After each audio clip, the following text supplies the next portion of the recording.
नमस्कार, मेरा नाम डॉक्टर आभा राठौर सिंह है। आज हम बात करेंगे एक बहुत ही कॉमन प्रॉब्लम गैस्ट्राइटिस के बारे में। गैस्ट्राइटिस का मतलब होता है अपने स्टमक की यानी कि खाने के थैली की लाइनिंग में किसी भी प्रकार की सूजन आ जाना। अब हम बात करेंगे स्टमक के फंक्शन के बारे में।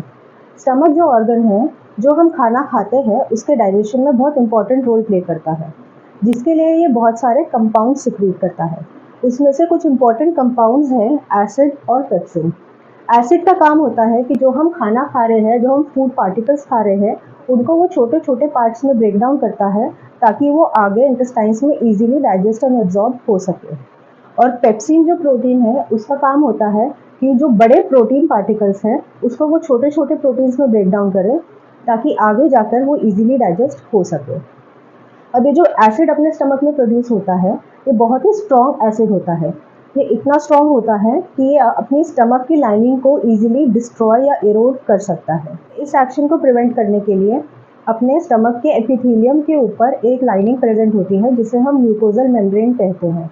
अब किसी भी वजह से अगर इस म्यूकोजल मेम्ब्रेन में कोई सूजन आ जाती है या कहीं से ये टूट जाती है तो एसिड का डायरेक्ट एक्शन एपिथेलियम पे हो जाता है, जिसकी वजह से इसमें सूजन आ जाती है। इसी कंडीशन को हम गैस्ट्राइटिस बोलते हैं। गैस्ट्राइटिस जो है वो बेसिकली टू टाइप्स की होती है, एक्यूट और क्रॉनिक। एक्यूट गैस्ट्राइटिस वो होती है जो कि अचानक से शुरू हो जाती है, इसका ऑनसेट सडन होता है। और क्रॉनिक गैस्ट्राइटिस वो होती है जो कि काफ़ी लंबे टाइम से चलती आ रही है।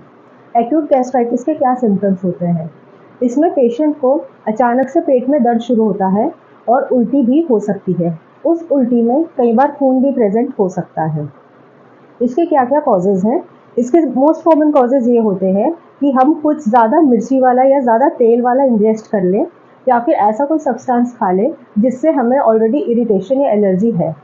इसका सबसे कॉमन कॉज होता है पेन किलर मेडिसिन जो कि एनसेड्स कैटेगरी में आती है। इस कंडीशन के कॉम्प्लिकेशन क्या क्या होते हैं? पहला कॉम्प्लिकेशन होता है गैस्ट्रिक आउटलेट ऑब्स्ट्रक्शन, यानी कि जो रास्ता अपने स्टमक से इंटेस्टाइन की तरफ जाता है उस रास्ते में ऑब्स्ट्रक्शन हो जाता है और खाना स्टमक में ही इकट्ठा रह जाता है, जिसकी वजह से हमें बहुत टाइम तक डकारें आ सकती है।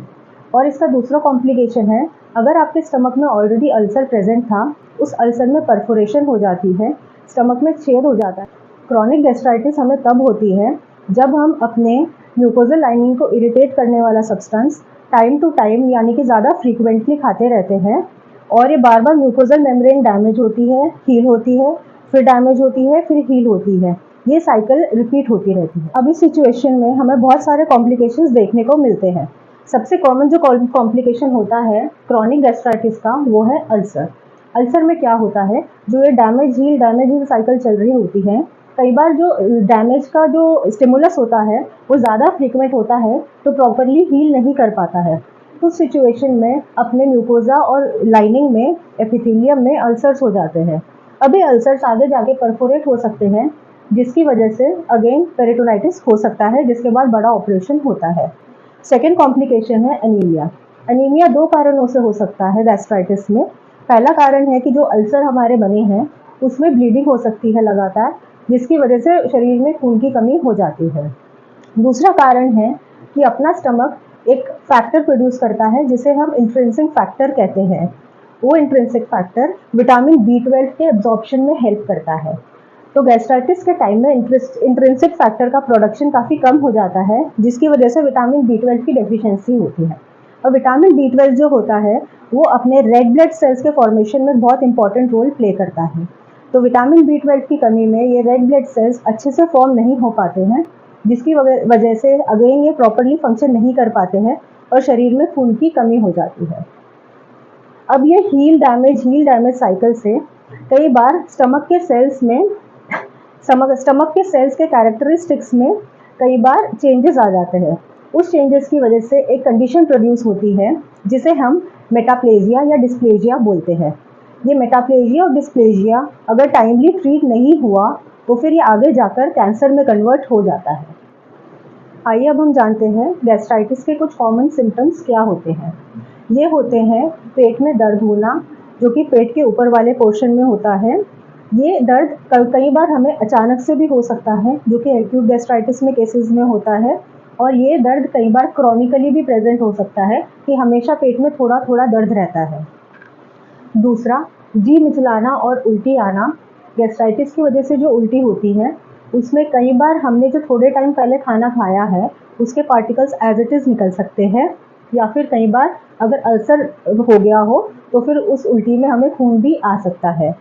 बदहज़मी होना, पेट में गैस बनना या फिर खट्टी डकारें आना, भूख ना लगना, या फिर बहुत रेयर केसेस में हमें ठंड लग के बुखार भी आ सकता है।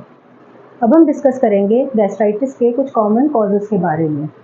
ये होते हैं ज़्यादा मिर्च मसाला या तेल वाला खाना ज़्यादा क्वांटिटी में खा लेना, ज़्यादा टी या कॉफ़ी पीना, ज़्यादा स्मोकिंग या ज़्यादा अल्कोहल या फिर कार्बोनेटेड ड्रिंक्स का इंजेक्शन करना, लाइफ में बहुत ज़्यादा मेंटल या फिजिकल स्ट्रेस होता है तब भी हमें गैस्ट्राइटिस हो जाती है, नींद ना पूरी होना, जब हम कोई ऐसा फूड खा लेते हैं जिससे कि हमें एलर्जी होती है उससे भी हमें गैस्ट्राइटिस हो जाती है, जब हमें किसी प्रकार की पॉइजनिंग हो जाती है, या फिर हम ऐसा कुछ खा लेते हैं जिससे कि हमारी म्यूकोजल लाइनिंग इरिटेट हो जाती है, जैसा कि मैंने पहले डिस्कस किया पेन किलर मेडिसिन, उससे भी हमें गैस्ट्राइटिस हो जाती है।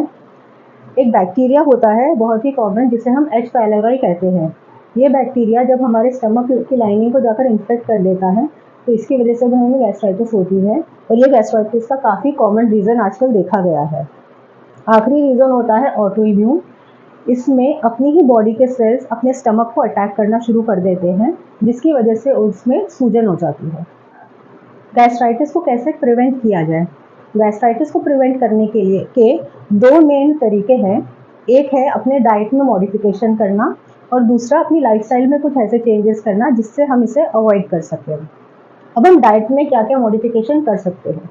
कुछ फूड आइटम्स होते हैं जैसे कि चाय, कॉफ़ी, कार्बोनेटेड ड्रिंक्स और मिर्च मसाला या ज़्यादा तेल में बना हुआ खाना, हाइजीनिक यानी कि डर्टी कंडीशंस में बना हुआ खाना, इन सब चीज़ों से गैस्ट्राइटिस बढ़ती है। इन्हें हम डेली लाइफस्टाइल में अवॉइड कर सकते हैं। फिर कुछ फूड आइटम्स होते हैं जो कि हमारे स्टमक के लिए अच्छे होते हैं, सूदिंग होते हैं, जैसे कि प्रोबायोटिक्स जो कि मार्केट में इजीली अवेलेबल होते हैं। अपने खाने में फाइबर बढ़ाना यानी कि सलाद, हरी सब्जियां ये सब ज़्यादा लेना। फिर कुछ चीज़ें जैसे कि मुलेठी, अदरक, लहसुन, ये सब चीज़ें खाने से हमारे पेट को सूदिंग होती है और गैस्ट्राइटिस थोड़ी कम होती है।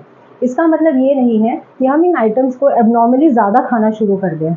इन्हें हम ये थोड़ा थोड़ा करके अपने डेली डाइट में इंक्लूड कर लेना चाहिए, और जो हार्मफुल आइटम्स है उन्हें अवॉइड करना चाहिए ताकि ओवरऑल हमारी गैस्ट्राइटिस धीरे धीरे करके कम हो। फिर 3 मेजर मील्स लेने से, जैसे कि ब्रेकफास्ट, लंच, डिनर, इसको लेने के अलावा हमें 6 फ्रीक्वेंट छोटे छोटे मील्स लेने चाहिए ताकि अपना पेट ज़्यादा टाइम तक खाली ना रहे। अब हम डिस्कस करेंगे कुछ ऐसे लाइफस्टाइल मॉडिफिकेशंस जो हमें गैस्ट्राइटिस से बचा सकते हैं। ये है दिन में 3 से 4 लीटर पानी पीना, रोज़ एक्सरसाइज करना, अपने आप को मेंटल और फिजिकल स्ट्रेस से दूर रखना, जो कि अगेन योगा, मेडिटेशन और एक्सरसाइज से किया जा सकता है। स्मोकिंग, अल्कोहल और कार्बोनेटेड ड्रिंक्स का कम से कम कंजम्पशन करना, दिन में कम से कम 8 घंटे सोना, और पेन किलर मेडिसिन जिन्हें कि हम एनसेड्स कहते हैं उन्हें बिना डॉक्टर की सलाह के अवॉइड करना। ये कुछ ऐसे पॉइंट्स हैं जिससे कि हम गैस्ट्राइटिस, जो कि बहुत कॉमन प्रॉब्लम है, वैसे तो ये बहुत ही छोटी प्रॉब्लम है लेकिन आगे चल के ये बहुत ही सीरियस कॉम्प्लिकेशंस क्रिएट कर सकती है, तो इस प्रॉब्लम को हम अवॉइड कर सकते हैं। आशा करती हूँ ये वीडियो देखने के बाद आप गैस्ट्राइटिस को ईजिली इनिशियल स्टेजेस में पहचान पाएंगे और इसके कॉम्प्लिकेटेड होने से पहले इसको बचा पाएंगे। अगर आपको वीडियो पसंद आई है तो प्लीज़ इसे लाइक और शेयर कीजिए और चैनल को सब्सक्राइब कीजिए। धन्यवाद।